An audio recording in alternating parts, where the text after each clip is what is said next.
ঢাকা বিশ্ববিদ্যালয়ের ছাত্রদল নেতা শাহরিয়ার আলম সাম্য হত্যাকাণ্ডের সঙ্গে জড়িতদের দ্রুত গ্রেপ্তার ও বিচার নিশ্চিতের দাবিতে রাজধানীর শাহবাগ মোড়ে অবস্থান নিয়েছে সংগঠনটির নেতাকর্মীরা।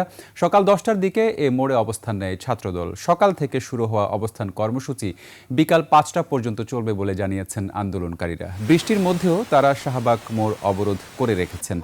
এতে বন্ধ আছে যান চলাচল। সাম্য শিক্ষা ও গবেষণা ইনস্টিটিউটের শিক্ষার্থী ছিলেন এবং স্যার এ.এফ. রহমান হলের 222 নম্বর কক্ষে থাকতেন। গত 13ই মে রাত 11:15টার দিকে সোহরাওয়ার্দী উদ্যানে ছুরিকাঘাত করে তাকে হত্যা করা হয়। কালার এক্সপার্ট, জর্জ স্যাপ এবং মাইল্ড অন হ্যান্ডস টেকনোলজি সমৃদ্ধ অরিক্স ক্রিস্টাল ওয়াশ আপনার লন্ড্রি এক্সপার্ট। শাহবাগ মোড়ে রয়েছেন সহকর্মী শফিকুর ইসলাম, যুক্ত হচ্ছি তার সঙ্গে। শফিক, কি অবস্থা শাহবাগের, কেমন দেখছেন সেখানকার? কতক্ষণ যাবত আর কতক্ষণ তারা এই অবস্থান ধরে রাখবেন সেখানে?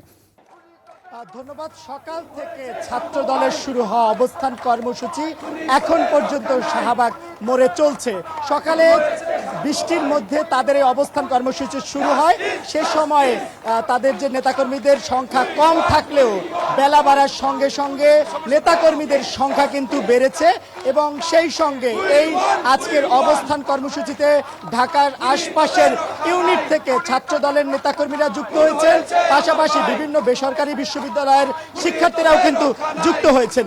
এই মুহূর্তে দেখতে পাচ্ছেন আমার সামনেই সেখানে তারা স্লোগান দিচ্ছেন এবং স্লোগানে উত্তাল এখনকার বর্তমান সময়ের অবস্থা।